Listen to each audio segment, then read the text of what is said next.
سلام كورات تعزبتنا ازي مدب فنوت ساينس تي في اس يو كل جزء ابسو من حدا جزء نسالة دقيقة او ساعة زي صغر لكم يو مدب فنوت ساينس ببهريو ابزوريا مخنياتاوي رتعوي ساينساو زخونه تحساسبا زوننا زيغا مفتار زتكور كوينو كمون نزغطمو وصغمات زي بدا نزغطمو وصغمات فتح زمص زنادي بلح زلو منسي زيغان مفتار زعلم ايو كابوزي بتوسخه دما عالم بصيحاتو ناب زلا درجه مس عالم زغويين كم يلون نافتخت بصحه حسبت نخبصح عقم خوننلو كاب زخل مدايات حدا از بروجرام زي مالتي سلازي از بروجرام زي مدف نوت ساينس فتخمو مسانا هم تكونوا تسفا يجبر مسانا هونو قصيلو زينه قرب لكم يو حصبت زيناتات فنوت ساينس اب اوغندا تحت 4 عامت زخونت غولن ستيتي ماما اوغندا تبحال ويدما مريم متبحال 4 عامت انتي ملا انتلو 44 هصاونتي كتولد كم زتخالت مفلاط تخايللو اذا سبزيام ماما طرح زيكونت ادو زيكونت ادتات كنبلا نخيل ناي قطناتات ناي حدا قطنا زخون قلعت بحدا غزي زوننت ادو يا مالتيو كم نفلطو ازي زتلمد يكونن اب كبابينا رينا يون انفلط يكونن ነገር ግን ናይቲ ከባቢ ሰሞያ ወይ ድማ ሰሞያ በሐፈሻ ዝብልዎ ልዑል ዝኮነ ናይ ምርባህ ባህሪ ዘለዋ ብዙሓት እንቁላል ሕተ ፍሪ ጓንስቴት ከም ዝኮነትን እዚ ናይ ምርባህ ከይዲ እንድሕር ከተቋርጾ ፈቲና ኮይና ድማ ኣብ ጥዕና ጸገም ስለ ዝፈጥረላ ንኽትወልድ ከም ዝተተዋብዐትን ኣብዚ ደረጃ እዚ ከም ዝበጽሐትን 12 ዓመት እንሃለወት ሙላት ከም ዝጀመረትን ሕዚ ድማ ወዲ እትዛዕበየ ቆልዓ ወዲ 28 ዓመት እንትኾነ ዝነኣሰ ድማ ወዲ 6 ዓመት ማለት እዩ ኣብ ሰዓት እዚ መንግስቲ ዩጋንዳን ካልኦትን በሓባር በመዃን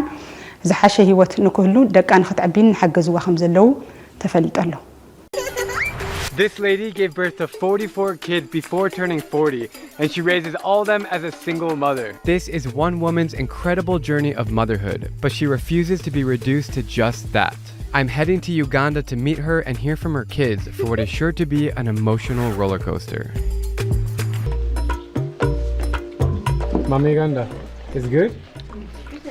When they cook here for all the kids, they have to use a pot that big so they can make enough food to feed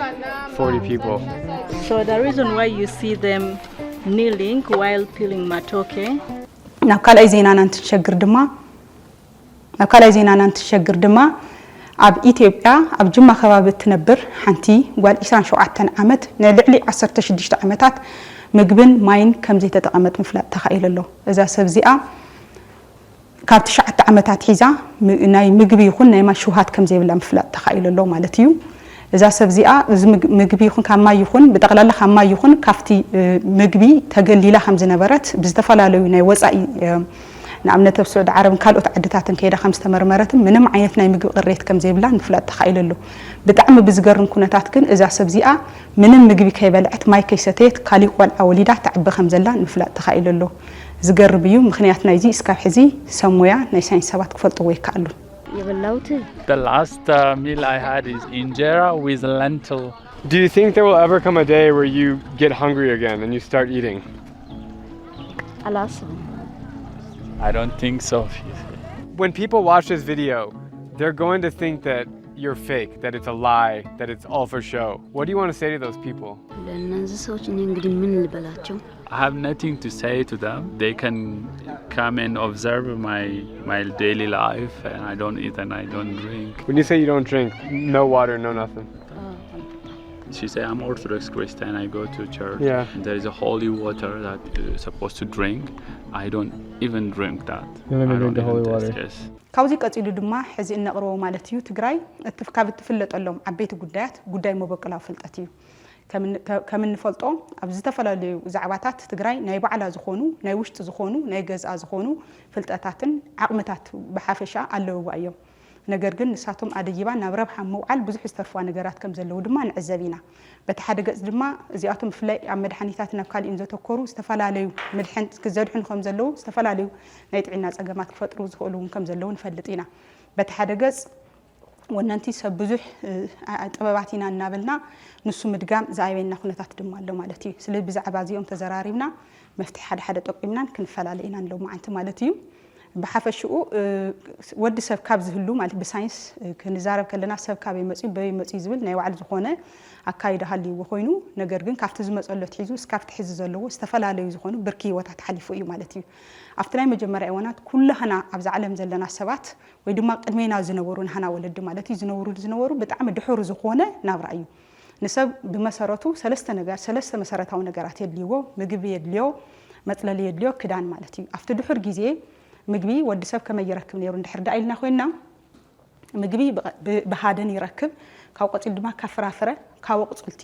በተዛዓበየ ድማ ካብ ኢድና ኣፍ ዝኾነ ንጽባሕ ዘይብሎ እንድሕር ጽባሕ ዘይቕምጠሉ ናይ ሕርሻ ስራሕቲ እዞም ናይ ሕርሻ ስራሕቲ ድማ ብጣዕሚ ድሑራት ብዝኾኑ መሳርሕታት የምጾም ከም ዝነበረ ያው ዝፍለጥ እዩ ማለት እዩ ካብዚ ብምቕጻል ድማ ገዛ ወይ ድማ መጽለሊ ካብቶም ቅልል ዝበሉ ካብ እምኒ ካብ ጭቃ ካብ ኦም ገዛውቲ ይሰርሕ ነይሩ ማለት እዩ እቲ ሳልሳይ መሰረታዊ ነገር እንብሎ ድማ ጉዳይ ክዳን እዩ ማለት እዩ ክዳኑ መብዛሕትኡ ግዜ ካብ ቆጽልቲ ካብ ቆርበታት ዝኣመሳሰሉ እዩ ዝሰርሕ ጉዳይ ትምህርቲ እንድሕር ኮይኑ ድማ ብቓል ዝኾነ ጽብብ ዝበለ ርትዓውነት ዘይማለአ ኣብ ጉዳይ ፍርሒ ምስቲ ዘሎ ከባቢ ክመስል ዝኽእል ነቲ ዝፈርሖ ነገር ክምልሰሉ ዝኽእል ቅልል ዝበለ ብጣዕሚ ኣብ ፍርሒ ኣብ ውጥረት ዝተመስረተ ፍልጠት እዩ ነይርዎ እቲ ዘለዎ ፍልጠት ድማ ብቓል ይመሓላለፉ ማለት እዩ መደበኛ ዝኾነ ስርዕ ዝኾነ ትምህርቲ የብሉን ትምህርቲ ቤታት የለውን ስለዚ ብቓል ይመሓላለፉ ማለት እዩ ስለዚ እዚኣቶም ይምን መጓዓዝያ እንድሕሪልና ኮይና መጓዓዝያው መብዛሕትኡ ግዜ ብእግሩ ይኸይድ እንተዘይ ኮይኑ እንስሳ ይጥቀም ካልኦት እውን ናይ ፀዓት እንድሕሪና ወይ ድማ ጉልበት እንብሎም ድማ ካብ ሓው ብዙሕ ግዜ ይጥቀም ማለት እዩ እዚኦም ንወዲ እዚኦምን ዝጥቀም ማሕበረሰብ እዩ ትድሕር ማሕበረሰብ ዝበሃል ማለት እዩ ስለዚ እዚ ምስበልና ዓለም ካበያ ዘላ እንድሕሪልና ኮይና ኣብዚ ሰዓት እዚ ብጉዳይ ምግቢ እንድሕሪልና ኮይና እቲ ዝመጠቀ ንወዲ ሰብ ንሕድሕድ ናይ ሰውነቱ ክፍሊ ተጸኒዑ نأمره أتحسسه بأكلاوي قمنو زمعراري كأحلفون دما حد أوشت ونزكايدو خناتات بملء ما صنعوا نحد حدهم من لاشك بزخئل مجبي يدالو مالتيو حزي سرح زخونه مجبي ونليو تفتراو زخونه مجبي لو مالتيو اتهم زمع ولا عدتات حزي زعوهم زعبا انت كنبلعينا ايكونن زعوهم زعبا خالي زعوهم زعبا هوايو زعوهم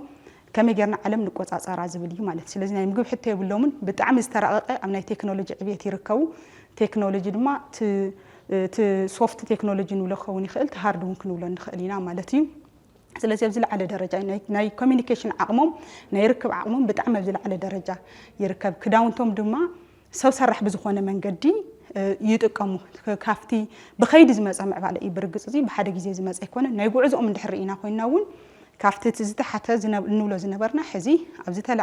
أبزل برك درجة even أب عدنا ون النوريو عيري تكمو سبيشتلي تكمو زتفعل عليه إسكاب إنه هو ساينس ما تقوله كنا تحتين عن الرئيس لنا مالتي so بكل مداي علم أفتزل على زمات جزء يازلها مالتيو حزن إحنا عبيل لنا خم تجارو إيو مالتي تمسرتها ونقر مو بقلا فلتأتنا زبل سلزخنا مل علينا خم تجارو إحنا بقينا زلنا أيو ስለዚህ ካፍቲ ድሑር እንብሎ ናይ ወዲ ሰብ ህይወት አበለና ካፍተን ዝማዕበለ እንብሎ ዘለና ድሙ አበይና ዘለና እንድሕሪልና ካፍቲ ድሑር ፊሒትልና ኢና ዘለና ካፍቲ ብጣዕሚ ዝማዕበለ ድማ እንደገና ኣብ ታሕቲ ወሪድና ኣለና ማለት እዩ ስለዚህ እስቲ ምግብና ንራዩ ምግብና ንሕና ውሕስ ድዩ ንበል ስለዚህ መብዛሕትኡ ናይ ገጠር መብዛሕትኡ ህዝቢ ትግራይ ዝነብር ኣብ ገጠር እዩ ማለት እዩ ኣብ ገጠር ዝነብር ህዝብና برجز أبز قرب أوان بفلاي 2013 عام تمرت بستفتر خوناتات زتفلالو نجتر بوتاتات المجونة عد الرخيبة نيرا مالتي كافت قدمي إذا نبر بتعمل زتم حيشنا برا خمزلو مرأي كالي نجرجن حزون حارستاي سلست جيزيز بالعدل يكون نزركب زلو مقنياتو حرشانا كابيدنا أفسل زغنا كابيدنا أفسل زغنا اللي مقنيات دم أتوم دحورات زبهالو ناوتي حرشة سلز تقام مالتي برجز مكراتات أب كتما خمزلون فلتينا والجراية خبابنا بكالوتن تكنولوجيا تاب متتاو زي تفتن فتنات كم زنورو زفلت كوين بتاعنا وخينات بزحنا جرو دي يبرجز فتنات كم زلو سلزي حرستينا حزون أو يزلو مالتي نتأمينا مخنياتو نحنت عدي كافتو مسارات أو زبهالو نجارات معي لا أياز بلوا نجارات نحزز طرح زي كونس نولدتها كصنح زخئل عقم ايكونوميك تكون كتكئل اللوا انا احنا ግን حزي نبعلنا ጥሜት እንኳን ዶዝ ጸገም ዝገጢሙና ብዙሓት ተመዛብልት በቦቦቱ ሓልዮም ንሱ ዘይለን ሃለውን ትግራይ 29% ናይ ድኽነት ደረጃ ነይርዋ ካብ 100 ተጋሩ ኣብ ሓደ ቦታ እንድሕሮ ሲድና ኮይና ቶም 29 ድኻታት ነይሮም ማለት እዩ በቲ ናይ ሕዚ ዝንሄው ዳም ኩናት ብዙሕ ዘርአናሉ ኩናት ድማ ኣብ ዝወረደ ደረጃ ኣሎ ስለዚ ንድሕሪ ቅድሚ ኩናት እኳ ተመሊስና ንዛረብ እንተይልና ብዝብል ኣነ ዝብል ዘለኹ ማለት እዩ እምበር ናይ ሕውየት ስራሕቲ ዳግመ ሕውየት ስራሕቲ ክስርሑ ኣለዎም ኣብ ልዕሊኡ ድማ ክህነፁ ዘለዎም ነገራት ታእዮም ብዝብል እዩ ማለት እዩ ስለዚ ብምግቢ ውሕስና ኣይረጋገፅናን ማለት እዩ ስለዚ በዚ እንታይ ንበሃል ድሑር ንበሃል ኣለና ኣብ ጉዳይ መጓዓዝያ እንድሕር ኢልና እውን በርግጽ ካብቲ ብደርጊ ግዜ ዝነበረ ቅድሚኡ ዝነበረ ሕዚ ዝሓሸሎ ትግራይ ብጣዕሚ ብዙሓት ቦታታት ፅርግያታት ኣለውዋ እዮም ነገር ግን ቶም ፅርግያታት ባዕሎም ብፍላይ ኣብ ገጠር ዝርከቡ ብጭዃሮ ዝተሰርሑ ህዝቢ ብናይ ባዕሉ ጉልበት ዝሰርሖም እዮም እምበር ምቹዋት ኣይኮኑን ንምንቅስቃስ ንመካይን እውን ዝምቹ ኣይኮነን እቲ ናይ መኪና ካብ እግሪ ግን ናብ መኪና ምሽግጋራት ከም ዘሎ ንርኢ ኣለና ስለዚ ብትራንስፖርት ብእግሪ ምኻድ ኣሎ እንስሳ ምጥቃመሎ እድጎሎ ፈረሰሎ ጋሪ ምጥቃመሎ ይብና ከተማታት ማለት እዩ ካብ ባጃጅ መኪና ሓሊፍና ድማ ኣየር እውን ንጥቀሚና ኣብዝሓ ህዝብና ግን ገጠር ስለ ዝነብር ሕዙም ብጉዳይ መጓዓዝያ ኣብቲ ዝማዕበለ ደረጃ እዩ ክንብል ኣይንኽእልን ማለት እዩ ብዙሕ ዝተርፉና ስለ ዘለዎ ስለዚ መጓዓዝያ ከም ኣብ ክዳን እንድሕሪልና ኮይና እውን ናብ ገጠር ኢና ሕዚ እውን ምምሕያሻት ኣለዉ ነገር ግን ብዙሕ ዝተርፉና ነገራት ኣለዉ ማለት እዩ ናብ ትምህርቲ እንድሕር ከይድና እውን ሕዚ ትምህርቲ መስኖም መሰረታዊ ነገራትና ንኽነማልእ ናብ ዝለዓለ ደረጃ ንኽነብፅሖም ናፍቶም ዝማዕበሉ ዓድታት ክንበፅሕ እንድሕር ኮይና በዞም ሰለስተ መሰረታዊ ነገራት ኣብዚ ደረጃ እዚ ኣብዚ ደረጃ ናይ ዝማዕበሉ ዓድታት ክርከብ ክኽእል ኣለዎ ኢና ንብል ዘለና ነገር ግን ብጭቡጥ ሕዚ ንሱ ኣይኮነን ነዚ መሳርሒ ክኾኑና ዝኽእሉ معول زخونة محبرسب زيجا مفتاري لنا لنا فتراي مهزاي تمرامراي زخونة تكنولوجي كمسك فتر زخل تكنولوجي بقليلو خلا معمل زخل تكنولوجي كم محيش زخل تكنولوجي بقليلو قديحو مالتيو ناي وعلو فتير مس ناي وعلو أو وحيدو كسرح زخل زيجا خنفتر لنا زبل سلا زخونة نزي تمرتي عبي تراي جوات مالتيو سلازي أو تمرتنا أنت أين نمثل ندحر دايلنا خوينا حزي إنهم توزلنا نهاجر وصيت مرأي حدا قليل نجاري مالتي برجعت زنبر خويناتو ونسألي وأيو كل خويناتنا زنبر ونتن ملص بوزح زي طرفنا بصريت تمرتي طرفنا له سو أم مسفح كافت حليف قدم زنبره إذا حاش أي حزوين جنا بصريت تمرتنا بوزح كسر حزلو خاف سرعة تمرتين تجبران كنصار حزق بأننا نجار كم زل إزار إينا مالتي أبتعينا ونكمو أبتعينا ونكسر حزق بوم بتمرت مداي بتي مدبኛ ዝኾነ ክመጹ ዝግብኦም ናይ ጥዕና ዛዕባታት ኣሎ ብውልክ ድማ ብናይ ጥዕና ኤክስቴንሽን ዝበሃሉ ዝሰርሑን ክሉ ይኽእሉ ካፍቲ ቅድሚኡ ዝነበረ ዝሓሸ ፍልጠት ከም ዘሎ መርኣይ ይከኣል እዩ ንኣብነት ወሊደ ምቁፅጻር ኣብ ገጠራት ዝረአዩ ናብ ክሊኒክ ምኻደ ክሊኒክ ከድካ ምውላድ ዝረአዩ ኣብ ሕድሕድ ቦታታት ዳርጋ መብዛሕትኡ ቦታ ክሊኒካት ምህላው ናይ መጀመርያ ድጋፋት ምህላው ደቂ ኣንስትዮ ክሊኒክ ከይደን ክወልዳ ምዃነን እዚኦም ምንቕቓሓት ከም ዘለዉ ኮይኖም ግን ክንድቲ ዝድለ ግን ኣይኮነን ሕዚ እውን ተመጣጣኒ ምግቢ የለን ተመጣጣኒ ምግቢ ይውሰድ ሕድሕድ እንበልዖ ምግብን እንገድፎ ምግብን እንታይ ዓይነት ሳዕቤት እንታይ ዓይነት ጥቕሚ ኣለዎ ንዝብል ሕዚ እውን ንቕሓት ሕሊና ይጎድለና እዩ እዚ ክንገብር ከለና ሕድሕድ ዜጋ ንመንግስቲ ዝሕግዝ ዘሎ እምበር ዓርሱ ዝሕግዝ ዘሎ ገይሩ ይወስድን ስለዚ ኣብዚ ዝተርፈና ነገር ኣሎ ኣብ ጥዕና እውን በቲ ስሩዕ ናይ ትምህርቲ መደብን ካው ድማ በኻልኦትን ከምዚኦም ዝመሰሉ መደባትን ብምድላው ክንሕግዝ ዝግበአና ነገር ኣሎ ማለት እዩ بموقعزيا ونكمو بساعات ونكمو بركب ونكمو كأو حليفون علم بزيحاتو زلا بزتوسنة برسنتيج مالتي برسنت بزلنا عقمي حزون ما تيقنا نلعل نسمع كنرخن كللنا تيفتنا درون رئينا أنا قدم حزي سلازين نعوون كمت انزخ الحيلي أب ناي كوميونيكيشن مس ICT تتحيزو بحفشو زيوم عزمينا كنشجع جري جبنا مالتي زيكم جبر نحركوينا لكن هذا كرس عزيز جبونا جرن تأيو كل جزء تفلتت كاب دقي يكوننا نمصيو أبزي أحس تمت عررايت هدلي أيات تفل إمنات التمس أبزي أيام مالتي دايك من يبعلنا زخونه ما بق ألاو فلتأتات له ولدنا زصنو حنا فلتأتات كم زلوا فلتأت يكون كإلات عبر أياون مرة جاز زخونه مجرات اللونا كحاول تخصم نجمرينا كافنسات نجمرينا كابتعنا مرأين خالينا سلبي بستفعل عليه جوداي داينتنا ندك أنستيو نايدك أنسي مثل مرجع زنورو ناي أشندا برنامجات نحرينا ببعض زمز يكون زي أتوم مالتيو ناي تمرت سرعتنا بفلا أقدامات كال أوت دما بسلمنا بستفعل عليه من قدي زمهرو له من قدي نتزمهرو زلوا أكل تزمهرو زلوا نجر كم محاذن زي محاذن تيرجع جزء نفتخلي أي شجرون سلازي ما بق ألا وزخونه نايب علينا ناي جزانا زخونه سلازخونه زي أمون كنوه هذا خن كلا لنا مالتيو بفلا مستعينا تتحيزو أكبان عصان رئينا ينا قدمي يقولنا في كورونا رأينا بزحات نايب علينا مفتحات اللونا ناولو زمصو سبات اللو بمجبنة ونحرينا يخوينا نعمل كابلس مجب مسرح استفلا عليه نجارات وني الرأيية سلازي حزت أمتهم ناوش تعقمتاتنا أنت أيوم يحزي تم مجبنة عقمل لنا دو هو علونا عقمتات ዝተፈላልዩ ኣብ ቢሮ ምህዞ ሳይንስን ቴክኖሎጂን ንኣብነት ዝምዝገቡ ኣብ ዙርያ ምግቢ ናይ ባዕልና መብቆላ ፍልጠታት ኣለውና ንኣብነት ተለሚዶም ስለ ዝኾኑ እዮም እምበር ሲኢሎም ካብ ባዶ ዝመጹ ፍልጠታት ኣይኮኑን ንበል ንኣብነት ብዞማ ማእኸል ከባቢ ሕልበት ዝበሃል ኣሎ ማለት እዩ ብጣዕሚ ዝተለመደ ምግቢ ኣብ የትም ዓዲ ክንረኽቦ ዘይንኽእል ብሓፈሽኡ ከም ትግራይ ሓደ ዓብይ ንኩላህና ሓደ ዝገብር ንኣብነት እንጀራ ኣሎ እንጀራ ካበይ መጽዩ በይ መጽዩ ሕዚ ናይ ደገ ዘለዉ ሰባት ብጣዕሚ እዮም ዝፈትዎን እንጀራ ዝዓበይ ናይ ፋይበር መጠን ኣለዎ ተባሂሉ ስለ ዝእመን ስለዚ ከመይ ኢሉ እንጀራ መጽዩ እዚ ሓሲብኩም ትፈልጡ ዶ ታንጀራ ዘምፀተ እምሮ ሕዚ ካሊ ነገር ምፍጣር ንምንታይ እዩ ኣብይዋ ስለዚ ኣብዚ ክትዓራረ ዘለዎ ነገር ከም የርእየና ካሊ ሕልበት ከምቲ አንተ ክገልጾ ዝሞከርኩ ሕልበት ብጣዕሚ ጠቃሚ ዝኾነ ንሰውነትና ሃናጻይ ዝኾነ ትሕዝቶ ዘለዎ እዩ ሕልበት ሕዚ ናበይ ማዕቢልናያ ኩላህና ክንጥቀመላ ጌርና ዶ ካልኦት ክፈልጥዎ ጌርና ዶ ኢብን ደገ ካልኦት ፈሊጦም እውን ናብ ካሊ ረብሓ ክውዕልዎ ጌርና ዶ ናህና እዩልና ኣመዝጊብና ዶ ንኣብነት ናይ ጥሕሎ ከመይ ይስራሕ ጥሕሎ ዘለዎ ረብሓ ፍላይ ምስ ናይ ሰውነት ህንጻ ምህናጽ ማለት እዩ ናብ ኮረም ገጥ ንደው እንድሕር ከይድና ኮረፌ ኣሎ ንኣብነት ኮረፌ ከመይ ይስራሕ ስዋ ከመይ ይስራሕ ሜስ ከመይ ይስራሕ ናብ ዓብይ ዓዲ ገጽ እንድሕር ከይድና ማለት እዩ ስለዚ እዚኣቶም ከም መርአይ ይደሊ እየምበር ካልኦት ብዙሓት መበቀላ ፍልጠታት ኣለዉ ስለዚ እዚኣቶም ስለስተለመዱ ተራ ዝኾኑ ፍልጠታት ጌርና ክንወስዶም የብልናን ካሊእ ብተወሳኺ ድማ ንኣብነት ጉዳይ ዳይነትና ሕዚ ንሓና ወለዲ ሓደ ብዛዕባ ሓደ ጉዳይ ንኽዘራረቡ ከመይ ኢሎም እዮም ዝዛረቡ ሪኢኹም ትፈልጡ ዶ ናይ ባዕልና ዝኾነ ላዛ ናይ ባዕልና ዝኾነ ኣዘራረብ ኣለና ማለት እዩ እዚ ሓደ ግዜ ኣነ ብጣዕሚ እዩ ዝገርመኒ እቲ ንሓና ፍልጠት ትስተምሃረን ዘይተምሃረን ክዛረብ ከሎ እቲ ኣይተምሃረን ንብሎ ሰብ ዘውዕሉ መንገዲ ብጣዕሚ ናህና ዝኾነ ናይ ውሽጥና ዝኾነ ናይ ዘራረባ ስልት ኣለዎ ማለት ስለዚ ንሱ ወሲድካ በቲ ዘመናዊ መንገዲ ቃኒኻ ንቅድሚት መኻድ ይድልየና ማለት እዩ ካሊ ኣብ ሕክምና ዘለውና ኣብ ባህላዊ ሕክምናታት ማለት እዩ ብጣዕሚ ብዙሕ ሰብ እዩ ዝኸይድ ባይዘወይ ናብ ናይ ባህላዊ ሕክምና ማለት ብፍላይ እንድሕር ፍታሕ ኣብ ናይ ዘመናዊ ሕክምና ሲኢኑ ኮይኑ ናብኣቶም እዩ ዝኸይድ ማለት እዩ ስለዚ እዚኣቶም ኩሎም ይጠቕሙ እዮም ማለት ኣይኮንኩን ኩሎም ይጠቕሙን ኩሎም ይጎድኡን ማለት እዩ ስለዚ እቶም ይጠቕሙ እዮም እንብሎም ፈሊና ኣውፂና ሳይንሳዊ ብዝኾነ መንገዲ ክረአዩ ጌርና ካብኡ እቶም ዝጠቕሙና ኩሉ ዓይነት መስርሕ ሓሊፎም መድሓኒት ኮይኖም ተቐሚሞም ክመፁ ክኽእል ኣለዎ እቶም ጎዳእቲ ዝኾኑ ድማ ወይ ክመሓየሹ እንተዘይኮይኑ ድማ ክውገዱ ክግበር ክኽእል ኣለዎ ስለዚ ነዚ እንታይ የድልየና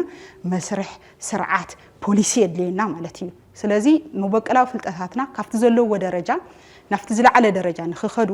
ብፍላይ ድማ እዞም ገልገሊኦም ህዝባዊ ዝኾኑ ፍልጠታት እዮም ንህዝቢ ወይ ድማ ንኸባቢ ኣፍልጦ ክወሃበሎም ዝግባእ ገልገሊኦም ድማ ብውልቀ ሰብ ደረጃ ዘለው ዝውነኑ እዮም ማለት እዩ ስለዚ ነዚኣቶም ነቶም ናይ ኣእምራዊ ንብረት ክኽፈለሎም ዝኽእል ኣእምራዊ ንብረት ክፍሊት ብምፍጻም ካብኡ ፍልጠት ወሲድካ ሳይንሳዊ ብዝኾነ መንገዲ ምስቲ ዝተምሃረ ማሕበረሰብ ምስቲ ዝተምሃረ ዘሎ ማሕበረሰብ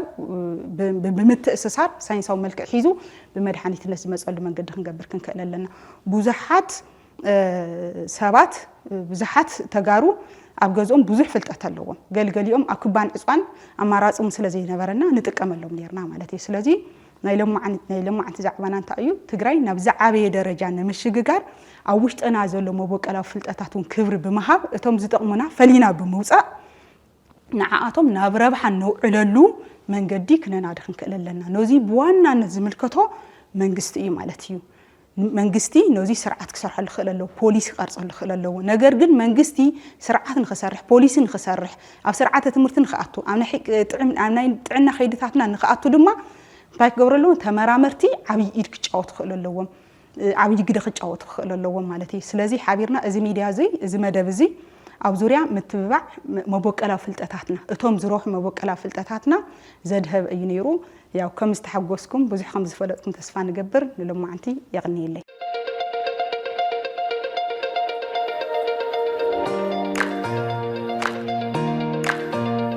ክርኢ ብዘይ ምኽኣለይ ብዙሕ ኣነ ክሰርሖም ዘይኽእል ነገራት ከም ዘለዉ ተሓስቡ ትኾኑ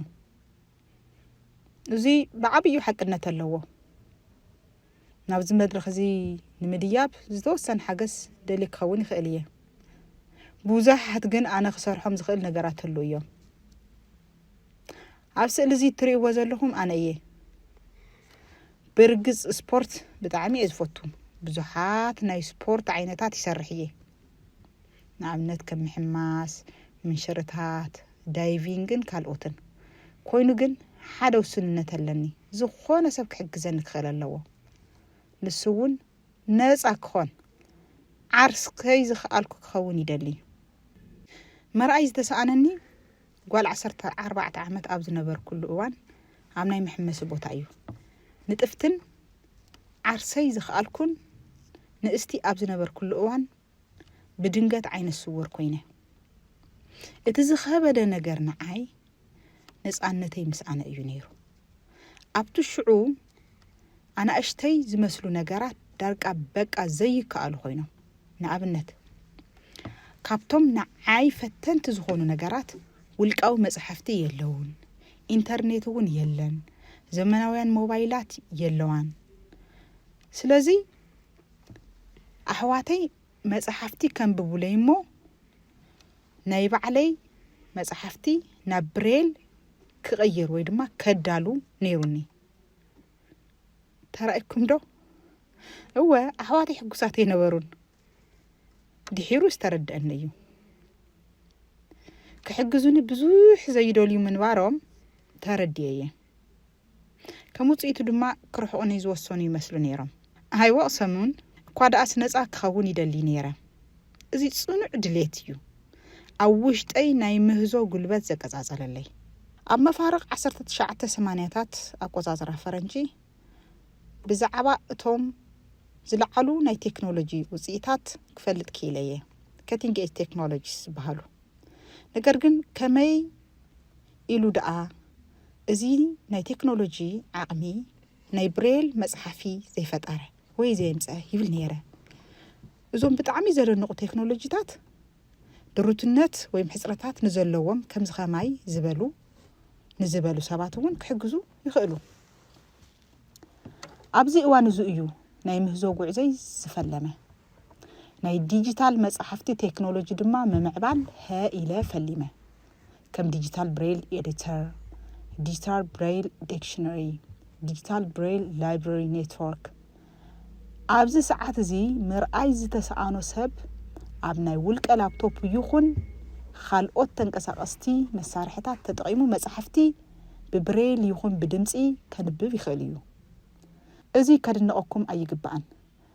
ኣብዚ ሰዓት እዚ ነንሕድሕዱ ዲጂታል መጽሕፍቲ ኣብ ታብሌቱ ኣለዎ ዲጂታል ብሬል ድማ ቀዲሙ መወዳእታ 1980ታት ቆጻጽራ ፈረንጂ ተፈጢሩ ካብቲ ሕዚ ዘለናዮስ ዓመተ ምህረት ቅድሚ ብዙሓት ዓመታት ማለት እዩ ጠንካራን ፍሉያት ድሌታትን መርኣይ ዝተሰኣኖም ሰባት እዞም ቴክኖሎጂታት ንኽፍጠሩ ምኽንያት ኮይኖም እዮም እዚ ግን ንፈለማ ግዜ ዝተማሃሰ ኣይነበረን ታሪክ ከም ዝነግረና accessibility ignites innovation ንምህዞ ድሌት የምጽኦ ከም ዝበሃል ቴሌፎን ዝተማሃዘ ንኣብነት ምስማዕ ንዝተሰኣኖም ሰባት ሓገዝ ኣብ ዝተኣላለሸሉ እዋን እዩ ነይሩ ብተመሳሳሊ ኪቦርድ እውን ዝተማሃዘ ከምዚ ድሩትነት ንዘለዎም ሰባት ሓገዝ ንምሃብ ኣብ ዝግበር ጻዕሪ እዩ ሕዚ ካብ ናይ ባዕሊ ህይወት ተመክሮ እየ ከካፍለኩም ኣብ 1990ታት ኣብ ዙርያይ ዘለዉ ሰባት ብዛዕባ ኢንተርኔትን መርበብ ሓበሬታን ከጉዕ ይሰምዖም ነይረ ንፈለማ እዋን መርበብ ሓበሬታ ዝገብኑ ኩሉ እዋን ይዝክር እየ ብጣዕሚ ተገሪመ ኣብ ዝደለኹ እዋን ጋዜጣስ ካሊእስ ክረክብ ከኣልኩ ብተመሳሳሊ ብውልቀይ ዝደለኹ ሓበሬታ ምርካብ እውን ክኢለ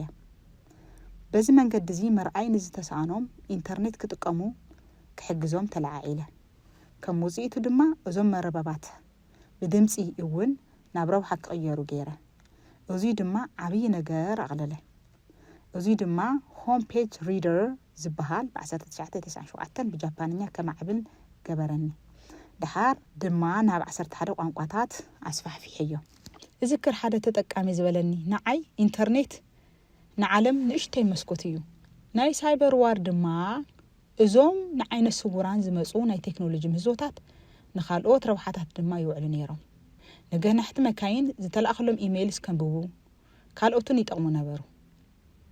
ሕዚ ዝሓሸ ውልቃዊ ነፃነት ዋላ ዝወነንኩ ንኹን ኣነ ግን ካብኡ ንላዕሊ እየ ዝብህግ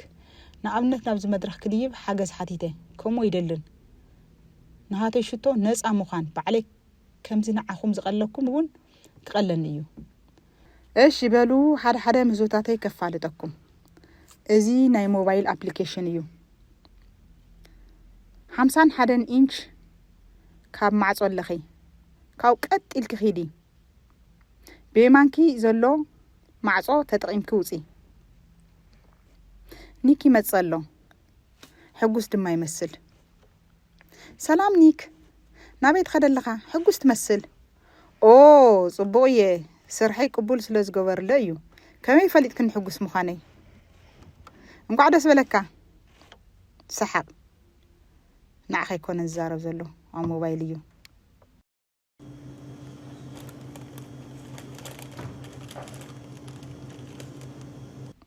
دنش تشيبسيو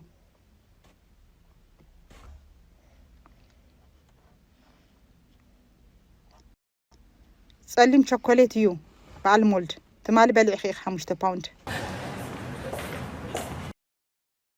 قريب كيخي نابي مانكي يغني لي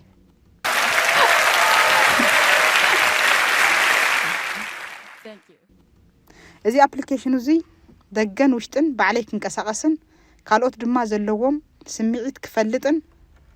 ዝሕግዘኒ እዩ ምክንያቱ ምዕሩይ ማሕበራዊ ህይወት ስለ ዝደሊ እዚ አፕሊኬሽን እዚ ገና ኣብ ምዕባል እዩ ገና እቲ ነባራዊ ዓለም ብዘርኢ መልክዑ ክዳሎ ይግባእ ብዝተፈላለየ መንገዲ ምስ ናይ ኣዳውና ክህሉ ዝኽእል ምንቅስቃሳት ክትሓሓዝ ኮታስ ምስ ኩሎም ሓሙሽቲኦም ስምዒት ህዋሳትና ክናበብን سمعتاتن دليتاتن كبابي بمردع نابانا كم حلالفن لك كم تخالي عداقا كجبرن نسخاتكم كأدمي نابي مقرامكم كفلتن يخيل إذا جن نيبزوحات حاجة زي حتت أنا زدليو كالي معلتي نابزا مدرخزيئة بعلي ديبة مرأيو يغني لي